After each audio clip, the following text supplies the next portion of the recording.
Hello and welcome back to NPTEL, the National Program on Technology Enhanced Learning. We are now in the fourth lecture, in lecture 5 of Module 1. Module 1, as you know, is introductory in nature, and these lectures are being brought to you by a joint venture by the Indian Institutes of Technology and the Indian Institute of Science. These lectures are for the students of in different engineering colleges and IITs, and where humanities and social sciences courses are offered as elective courses, and our course is, as you know, entitled Cultural Studies. And in these 3 or 4 lectures, we are looking at the contribution of science and what light science has to show to throw on culture. And in the lecture before this, we looked at evolutionary psychology, and we saw that evolutionary psychology, through its 5 principles as given to us by Lec-05 and John Tooby, can tell us a lot about why we have the kind of minds that we have, and what our minds are actually for, and how our minds have developed. We had looked at how evolutionary psychology is has a reverse engineering methodology, and we saw in the main that our minds are actually made to solve adaptive problems in the past, right? However, in today's lecture, we are looking at the origins of the modern mind. We are not looking at the prehistoric mind, at the mind as it evolved, but we are looking at really our target here is the modern mind, and we are going to look through it to at the modern mind and its origins through 3 transitional phases as given to us by the scholar Merlin Donald. But as always, we are going to, before that, look at some of the points we discussed in the last lecture. So as we go through the recap, you will recall that evolutionary psychology is really not a branch of psychology, but it is an approach to psychology where knowledge and principles from evolutionary biology are used to do research on the structure of the human mind. Next, we also saw that our minds, our information processing, our mind is comprised of information processing sets of information processing units or circuits, and the job is to solve certain kinds of problems. These problems we call adaptive information processing problems, and there are many problems, all right, but there are 4 core problems that we may zoom in to, and we can see that these problems are those that were there in our evolutionary history, and interestingly they are also with us today. So those problems we saw in the last lecture were those of face recognition, threat interpretation, language, and navigation. Then a quick recap of the 5 principles of evolutionary psychology as were given to us by Lec-05 and John Tooby in their primer on evolutionary psychology. The first went like this: the brain is a physical system. It functions as a computer. Its circuits are designed to generate behavior that is appropriate to your environmental circumstances. We also saw the second principle as given to us by Tooby and Kosmaides as, and I quote, "Our neural circuits were designed by natural selection to solve problems that our ancestors faced during our species' evolutionary history," which is to acknowledge the fact that our circuits were designed by a principle, by a force, if you will, which is the one that was so elegantly formulated by Charles Darwin in the 19th century, which is the force of natural selection. And these circuits were designed to solve not current day problems, but problems that were faced by our ancestors in our evolutionary history. Next, the third principle of evolutionary psychology we saw had to do with consciousness, and we saw consciousness as both awareness, also as our subjective experience. We also saw that consciousness may be considered as our wakefulness. Okay. Anyhow, no matter what definition we adopt of consciousness, the point that was made by evolutionary psychology was this, that consciousness is just the tip of the iceberg. Most of what goes on in your mind is hidden from you. I'm so sorry. Is hidden from you. As a result, your conscious experience can mislead you into thinking that your circuit is very simple, for instance. Okay, so we saw with the example of how what goes that we saw that there are a number of processes that go into the very simple, seemingly simple process or act of recognizing one's own mother. There are inputs from definitely the visual system, from memory, from various other systems, and the point was to argue that all these all these processes that go into that act of recognizing one's mother, or anyone for that matter, are thousands in number, are hundreds in number, and these are, the point is, these are hidden from us. And I had said that we can very well speculate that the reason why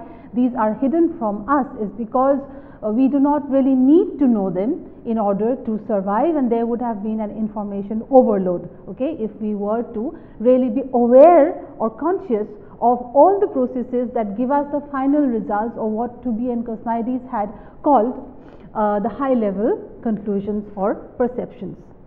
Next, the fourth principle of evolutionary psychology we saw was this: different neural circuits are specialized for solving different adaptive problems. And we had discussed this. We had said that like as in engineering, where an all-purpose machine is no good. For instance, a hammer cannot do the job of a saw. Okay, like in the human body, for instance, okay, there are various organs devoted to different kinds of specialization. For instance, the liver is devoted to detoxification, then the lungs for respiration, the heart for pumping blood, etc. Following evolutionary biology, we also in evolutionary psychology, we argue that our neural circuits are specialized for solving different problems. Okay, there may be overlaps, scientists may have found overlaps, okay, but the point is there definitely are circuits that are specialized for doing different jobs. Then we saw the last principle was very again eloquently put as our modern skulls house a Stone Age mind, and we saw that it means this, that even in our modern forms, okay, even as we have a modern form or we live in modern times, the mind that we have is one that was sculpted, as the metaphor used by Tooby and Cosmides. This was like wind, sculpting a piece of rock, for instance, okay, for thousands of years. And well, why not? Because it seems that 99% of our species evolutionary history, right, was spent in hunter-gatherer societies, right, and the all the rest of it, the beginning of agriculture, for instance, the computer age, the industrial revolution before it, right, all these are, as the authors say, simply like the like the blink of an eye when compared to the enormous amount of time, okay, spent. They say it is 1,000 times more than any time spent in any stage of evolution. Okay, so 99% of our species evolutionary history was spent in the hunter-gatherer stage, and we have minds that are essentially, okay, even if they do produce or perform very sophisticated tasks like mathematics, for instance, like high literature, very good literature, for instance, like music, for instance, okay, and very complicated, complex tasks, it still is a fact that many in fact argue that these are perhaps byproducts of the original, of the original tasks, right, that our brains were sort of sculpted for, right. So our modern skulls house a Stone Age mind, and the fact is that those core adaptive problems like face recognition, like navigation, okay, remember, like threat interpretation, and also things like the raising of children, gathering of food, etc. All these are things that have not, and perhaps, well, we may speculate, are not going to leave us. They are going to be with us in as far as survival and reproduction in the Darwinian paradigm are accepted as the goals, so to speak, okay, towards which our brains were designed. Fine.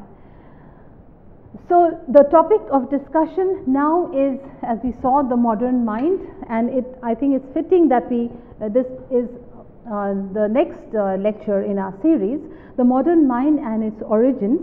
And the key source text in this lecture is by Merlin Donald, his work, The Origins of the Modern Mind. Let me add a caveat here. See, it is not that this is the only narrative, so to speak, of the development and the origin and the development of the modern mind.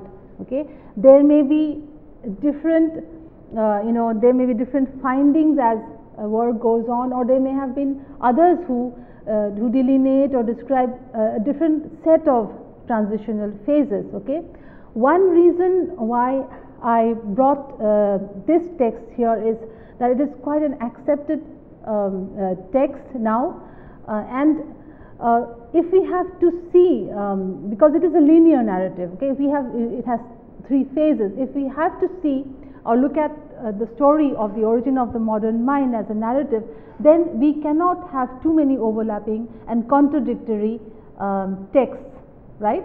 So I begin with the caveat that perhaps some of the findings will change, but it is enough for us to know, because we are not exactly focusing on prehistory and anthropology here. We are trying to look at a text that is going to give us some knowledge about how culture was formed, right? So let's see how this narrative has been woven together by Merlin Donald. Okay. The central argument in Donald's text is this, and that is why we need, since we are doing cultural studies, we need this text. Human beings have evolved a completely novel cognitive strategy compared to other animals, okay? And this cognitive strategy is our brain culture symbiosis. Okay, this is also known as co-evolution, right? We have a whole theory of co-evolution, and this strategy is one that was developed, singularly by the humans, by Homo sapiens, by the human species. So we have a brain culture symbiosis, meaning we have the physical feeding into the cultural feeding into the physical, and it's a co-evolution, and that is why we need to know this narrative. Then Donald says, as a consequence, the human brain cannot realize its design potential unless it is immersed in a distributed communication network, that is a culture, during its development. This is immensely important. Okay, look at this. He calls culture a distributed communication network. Now, because, okay, now I will unpack his words, and I'm going to speak about the point that he wants to make here. It is that because the evolution was a symbiotic one, okay, the evolution was not simply one to do with the brain and only physical pressures or environmental pressures, topographical pressures. The point being made is the human brain today, right, it cannot realize, that is, even it cannot sort of manifest and achieve its true potential, right, without being immersed in culture. It is all because we have sort of developed with culture and brain, with the relationship of brain and culture, with the physical and the cultural, right, we cannot achieve our, you know, full potential unless we are in a culture, okay. And that is why it is important for us, you know, before we go on in other modules, to look at more modern forms of culture, to look at modern cultural practices, to look at the key concepts, the sites of cultural studies, right. It is important for us to ask this question: we have a mind that has developed culture. How was this mind, okay, how was culture developed through a mind, and how did this very mind develop? And one of the things that we saw was, of course, in evolutionary psychology, and how really our essential propensities are for our core, you know, core evolutionary problems like face recognition, etc. Here Donald gives us another point, and that is, he points to the fact that the brain developed with culture, and culture developed along with brain development. That is why we need to see the origin of the modern mind.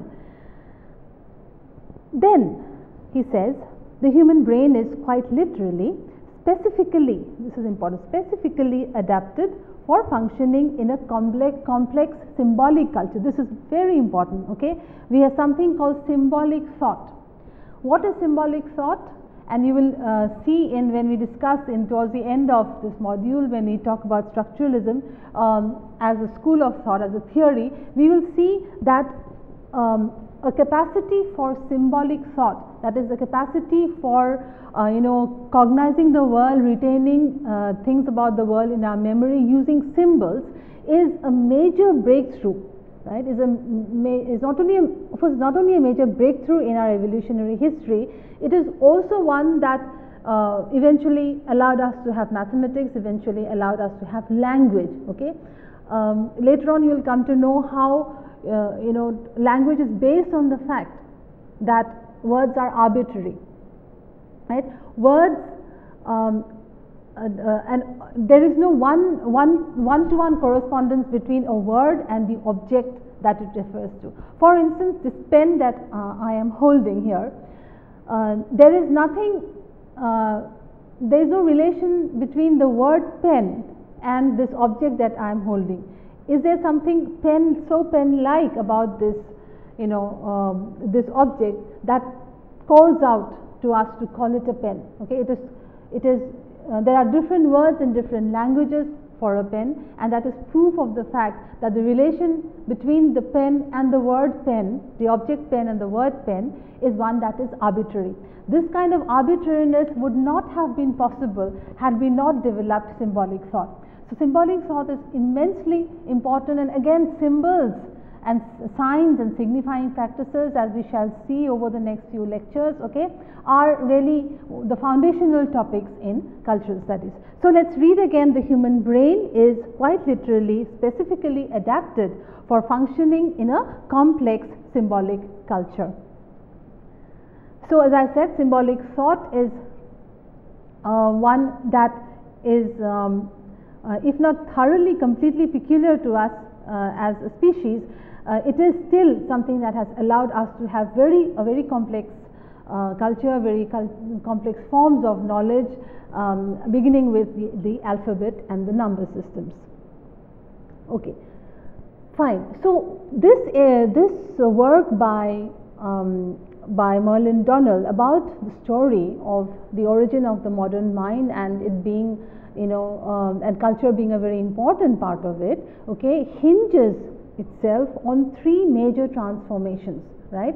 And he declares this in the beginning really, and he says that this entire development through a brain culture symbiosis has to be seen or studied under three major transformations throughout you know, prehistory and history. The first transition, and I will explain all of these through his work. The first transition is called is something that entailed a kind of skill known as mimetic skill and autocueing. These are the two features of the first phase, okay, mimetic skill and autocueing. The second transition involved in the main, or at least its major feature, was lexical invention, and the third transition was the externalization of memory. Okay, so what are the three transitions? That the first transition involved two important features, mimetic skill and autocueing. Second transition, lexical invention, and third, here memory is externalized, and this entire essay will be devoted to these three transformations. Okay, and then the effect of the transformations, which I again point to towards the end, the effects were these: that there were three new uniquely human systems of memory representation. This is important. Okay, compared to other species, we developed a new novel unique system of how memory was going to be represented. And another effect was there were three interwoven layers, right?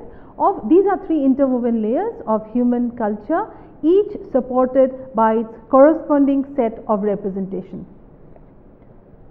Okay, look at this. There was a different way, okay, different systems that developed through brain culture symbiosis of memory representation, and there were interwoven layers of human culture where we find each of these stages had their own representative systems or systems of representation, right? So let's see how this happens. Okay, then selection pressures, as Merlin-Dollin says, and I'm reading from his text, selection pressures at the stage of human evolution were ultimately expressed and tested on the socio-cultural level. This is why we need to look at the story that I have talked about, the story of the origin of the modern mind. Okay, because in evolution the changes were physical, all right, okay, but as he says, where is the manifestation of this? The manifestation, where is the evidence from it? How do we glean the evidence? The evidence is gleaned from the socio-cultural level, and they were tested that these selection pressures and these evolutionary adaptations, that they are established, that they are there to stay, and that they are beneficial for the species, were finally, as he said, tested on the level of the socio-cultural. Then he says the evolution, this is important, okay, the evolutionary scenario can be described as a series of cultural adaptations. Now this is really a new way of of describing things, right, a new way of formulating things. For instance, we always whenever we talk about evolution, whenever we talk about Darwinian theory, we think that these are to do with only evolution or changes at the physical level. Okay, now we have a scholar who's telling us that these are also at the same time cultural adaptations. So the evolutionary scenario can be described as a series of cultural adaptations, even though individual cognition was really where the main event was taking place. Okay, so that is why we are going to look at these changes also as cultural changes, not even if they are happening in the brain and in the body. Okay, these are not simply to be read only as or considered only as biological physical changes. Okay, then the essay says the most important evolutionary steps were concentrated into a few transition periods when the process of change was greatly accelerated, and there are to begin with, okay, one very important point here, which is the increase in the size of the brain, and I would like to spend some time talking about this here. Okay, there is something called the East Side story, which you have heard of. The East Side story, as you know, holds that the human species, okay, the human race originated in Africa. Okay, after a geological catastrophe which we call the Great Rift Valley, which separated the eastern part of Africa from the western part, as there was a formation of a valley, and through up a it threw up a set of mountains which separated the eastern side of Africa from the western side, and our origins go back to the eastern side, which was arid, which was dry, and when we came down from trees and when we developed bipedalism or walking on 2 feet, okay, and eventually we took to meat eating, okay. We took to meat eating, which led to a protein rich diet, okay, which had enormous implications as far as the development of the brain was concerned, right. Meat eating led to a protein rich diet, and it led to an increase in the size of the brain, right. So it is not that there was only one increase in the size of the brain. Scientists tell us that there were several perhaps increases in the size of the brain, but one major breakthrough came about with bipedalism, with hunting for food, okay, with an increase in the size of the human brain following a protein rich diet. A second very important physical anatomical change was the descent of the larynx, okay. The larynx you will find in the apes, okay, in our cousins are slightly higher up, right, whereas our larynx of Homo sapiens are down here, right. So if you look at this here slide, right, so if this, okay, so there was a descent of the larynx, okay, which created, as linguists and people who study anatomy and linguistics would say, that there was a peculiar geometry being formed here, right, which we call the inverted L. This is, or here, the inverted L. The inverted L gave a peculiar geometry to to us, and it enabled a repertoire of vowel sounds, right, which this descent of the larynx therefore was immensely important for what? For the beginning of language, right, with the repertoire of sounds was more than that available to our ape cousins, right. So what are the 2 points here? To begin with, increase in the size of the brain and descent of the larynx. Both you have to understand, according to Donald and other scholars, both had immense implications for the development of culture, okay. Language is a part of culture, okay. Our hunting skills, our communication skills are part, our symbolic thought are what go into the building of culture, right. These are traced to the increase in the size of the brain and the descent of the larynx. And you have to remember that this this happened together, what we saw a while ago, a couple of slides ago, where Merlin Donald calls it a brain culture symbiosis, right. So a rapid increase in brain size happened in the first case, okay. In the first case, in initial stage, the increase was not everywhere. The increase was concentrated in 3 areas. Now let's look at these according to Donald. These 3 areas are the association cortex, the hippocampus, and the cerebellum. It is so interesting if you look at this, the association cortex, as it increased in size, it enabled it is something that is responsible for complex perception, okay. So an increase in the association complex, it is speculated, okay, gave us the possibility, or it created the possibility for complex perception. Now hippocampus, an increase in the in the brain, in the site of the hippocampus, which is responsible for memory, enabled us to also it increased our capacity for memory. And finally cerebellum, increase in this site, also gave us balance and posture. Now if you look at the story here very carefully, balance and posture are required for skill in balance and posture are required for bipedalism, or standing on 2 feet. Before this, we were not standing on 2 feet, right. It was a development in in evolution, in our evolutionary history. Before this, what we had was we were walking on all fours, and like as you see in chimpanzees, etc., they do something called knuckle walking, right? So they walk on their knuckles.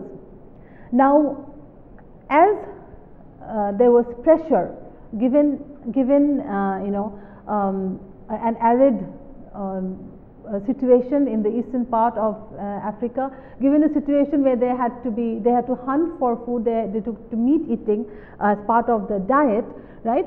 Given such a feature, it was necessary that there should be bipedalism. And with bipedalism, what happened was there was a freeing of the hands, because you are no longer knuckle walking. There is a freeing of the hands, and with the freeing of the hands, as scholars tell us, there was what we call the beginning of the gradual, beginning of the opposable thumb.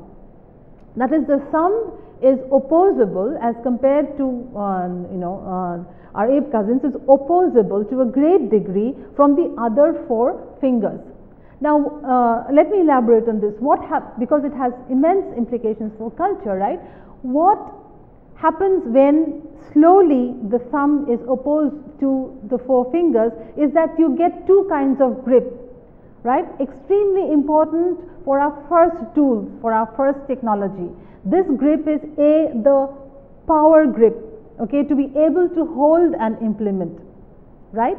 The other grip is the precision grip, to be able to do things, to make implements with a certain degree of precision. Now, if you notice carefully, without an opposable thumb, it is not possible to have either a power grip or a precision grip. So this opposable thumb is what gave us the first culture. So you see the relationship between physical change and cultural change, right? And then we began to hunt in groups. We began, to communicate more among ourselves. We developed language. With language, we developed words. With words, you need more memory to store, and also to store other kinds of hunting strategies, right? Where you did hunt yesterday, for instance, okay, and for complex perceptions.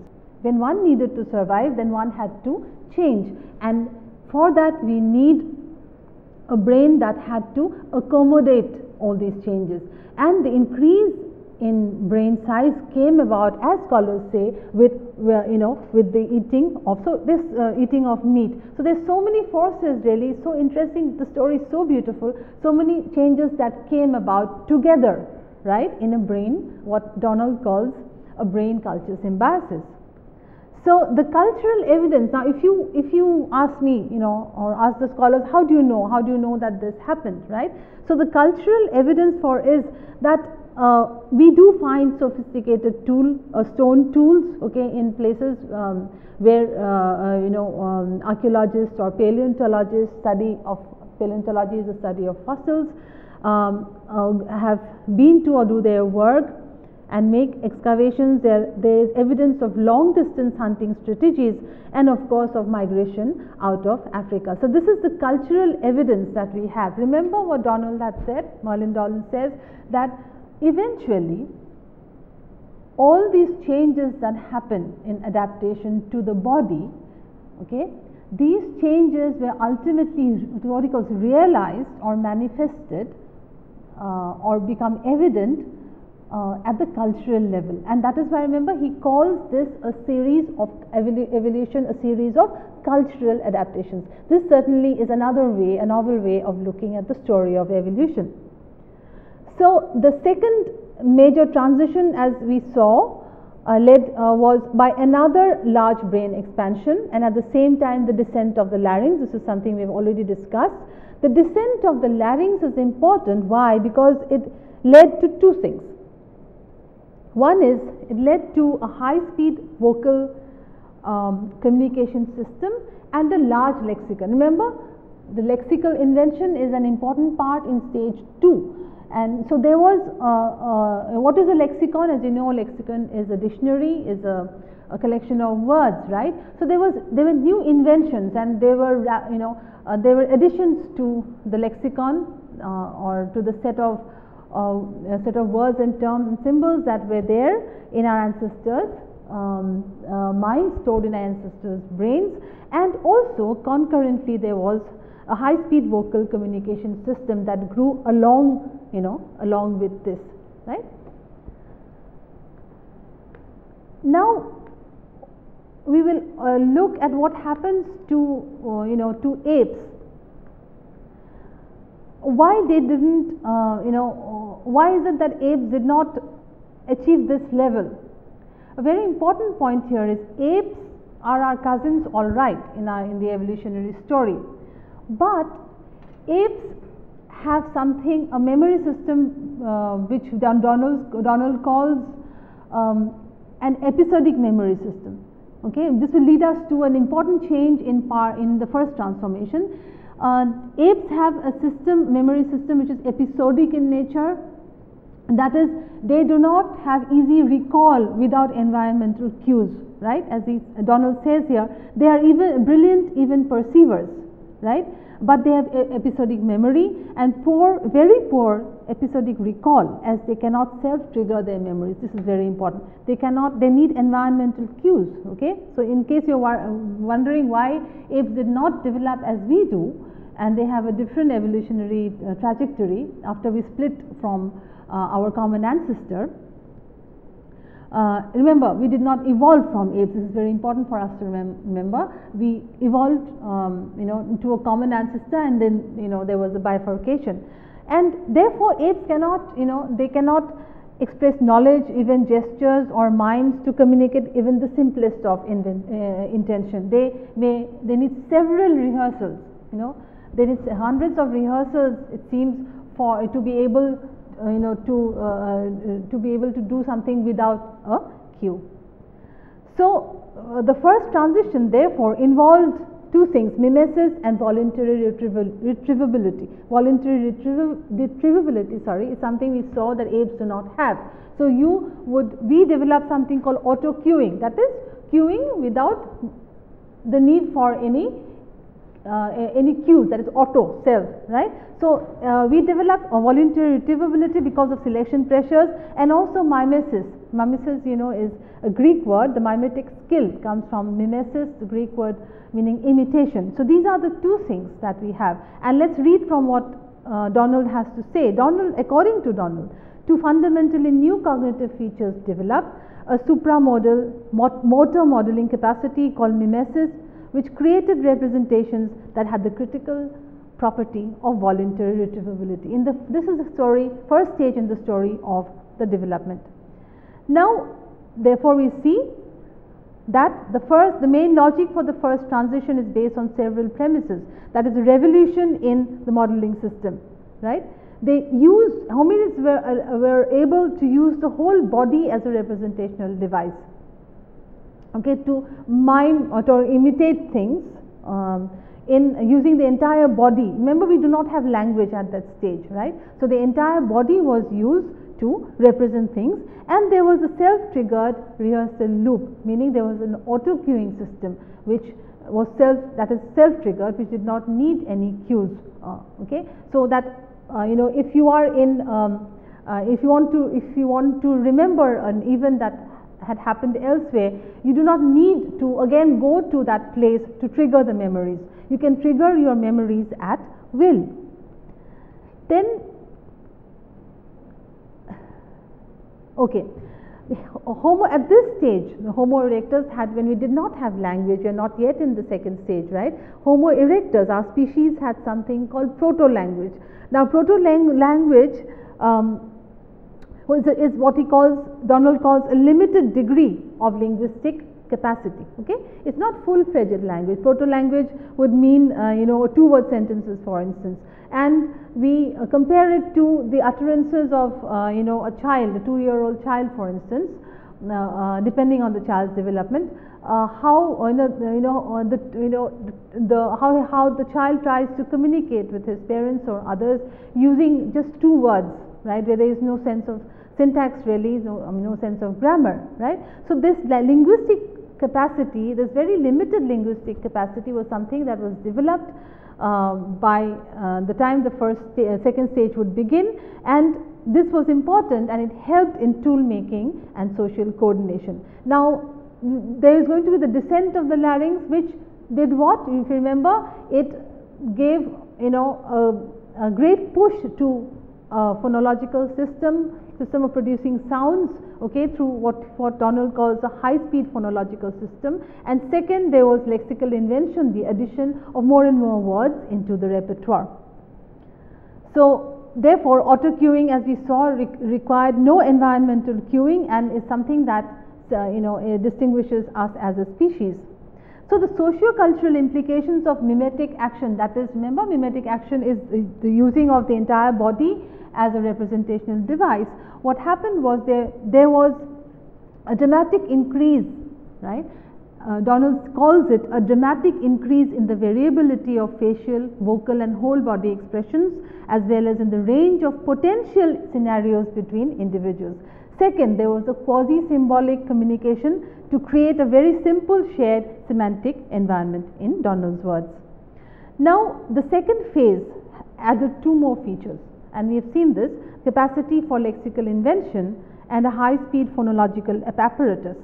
This is, why this is important for culture. Particularly, it is important for, it is the rudiments of rudimentary system which goes into the creation of myths, and B, to the creation of, ultimately to the creation of literature, for instance, okay, of stories, right? It is important for us from the cultural studies point of view because it gave us narrative thought, right? So, as Donald says here, the natural collective product of language was narrative thought, essentially storytelling, which evolved for specific social purposes and serves essentially similar purposes in modern society, right? To be, simple narrative, to be able to kind of articulate things in a linear sort of way.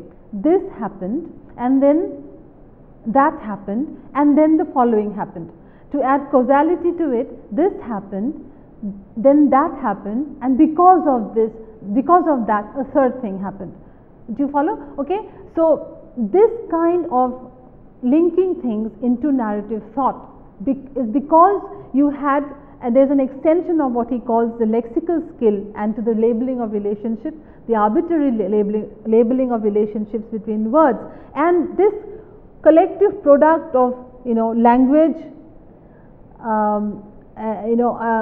language, growth of language, of words, of the of the phonological system was a very important capacity we had apart from the symbolic capacity, and this symbolic thought and this capacity is narrative thought, which gave us our first myths.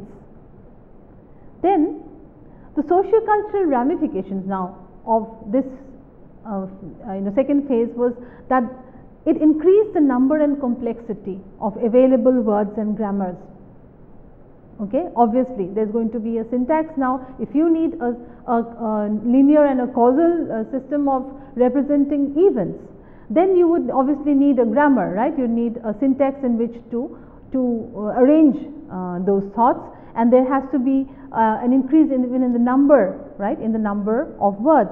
And as Donald says, it altered human culture by introducing a new level of shared representation. Remember, the level of shared representation in the first phase was a level that played out in the body, right? It was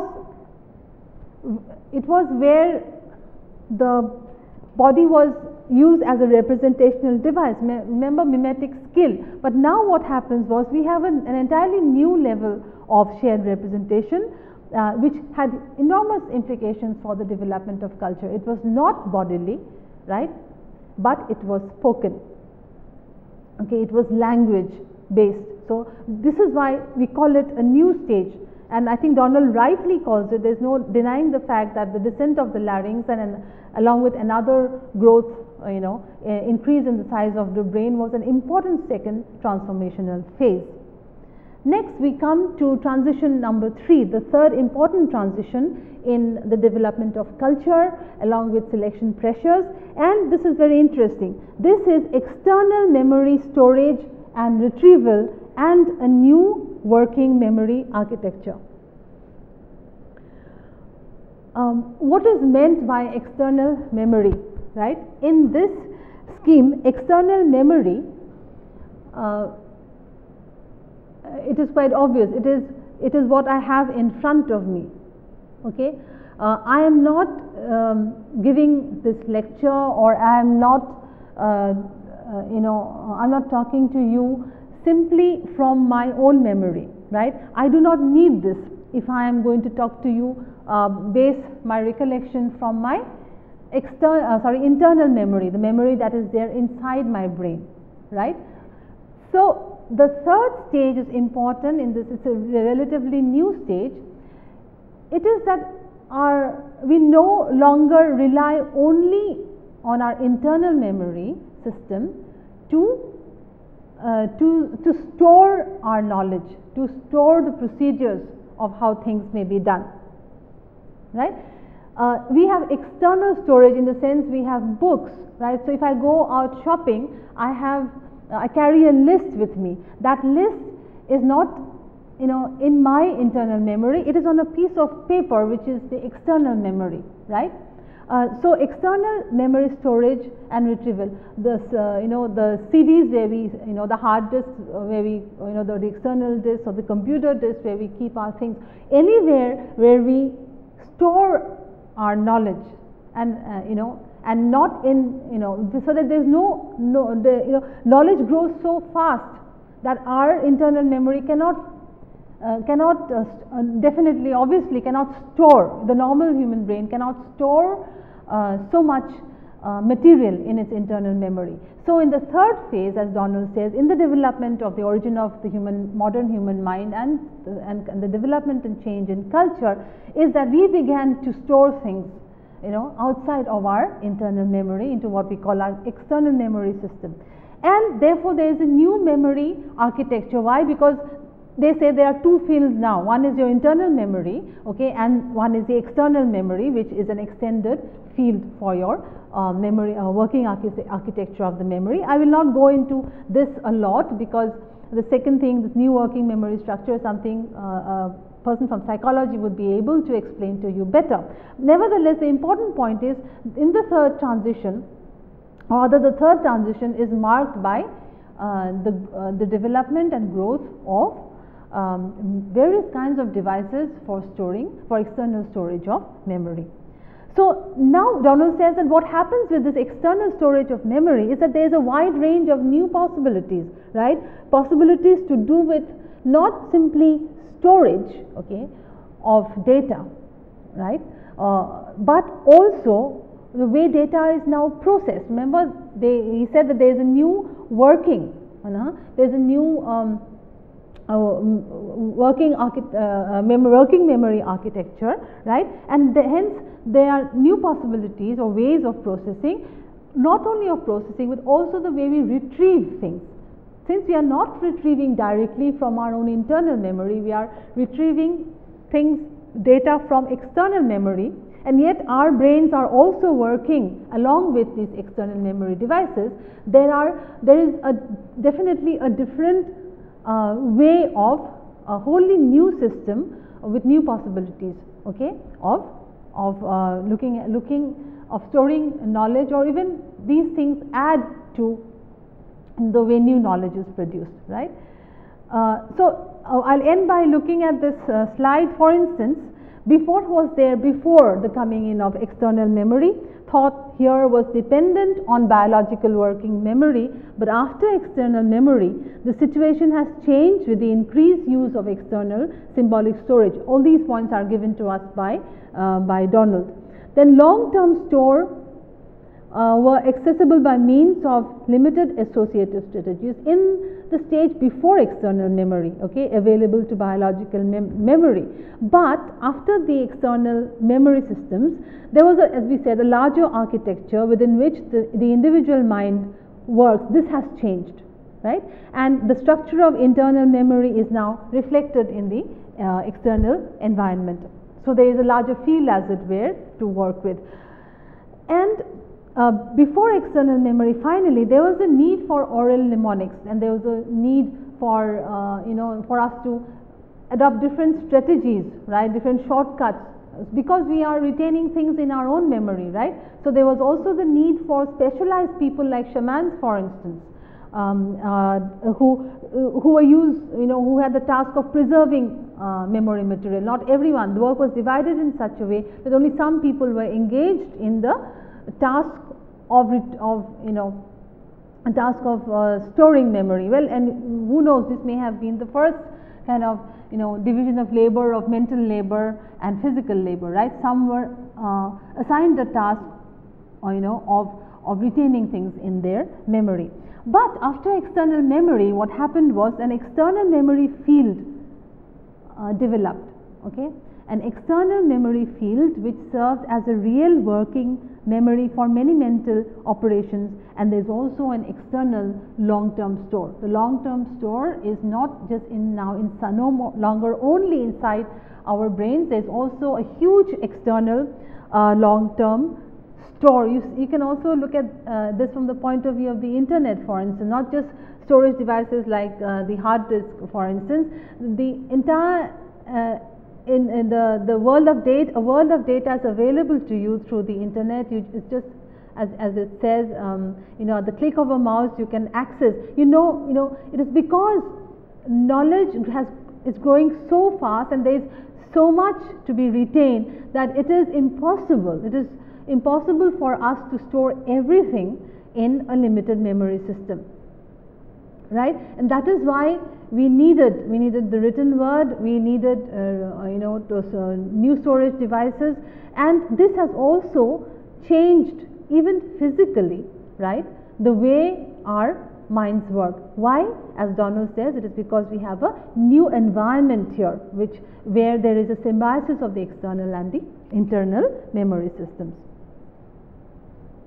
Therefore, an external memory system amplified the number and variety of representations available to us, and increased the degree to which our minds share representations and rely on external devices for the process of thought itself. Look at this. It is so important for us to understand that even for the process of thought, or the processing of thought perhaps, has changed because of the availability of these external storage devices. Fine. So quickly, let's look at a few points here.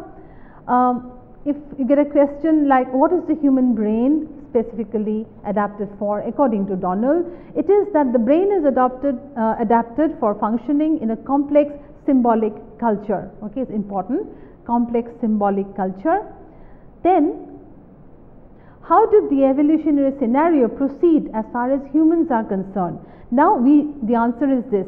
We have to look at the evolutionary scenario as a series not simply of physical adaptations or changes, but as cultural adaptations. Why? Because the selection pressures that were there, even for the anatomy and physiology of the species, were ultimately expressed and were also tested. And I might add here that also the evidence comes from the sociocultural level, right?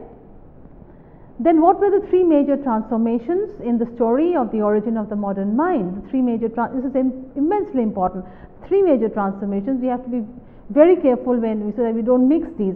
First transition had mimetic skill, where the whole body was used for representation, and it also had autocueing, which we know was had a self-triggered rehearsal loop. You do not need any environmental cues, unlike apes. Okay, the memory is not episodic. We sort of developed, okay, a system called autocueing, where we could recall memories at will.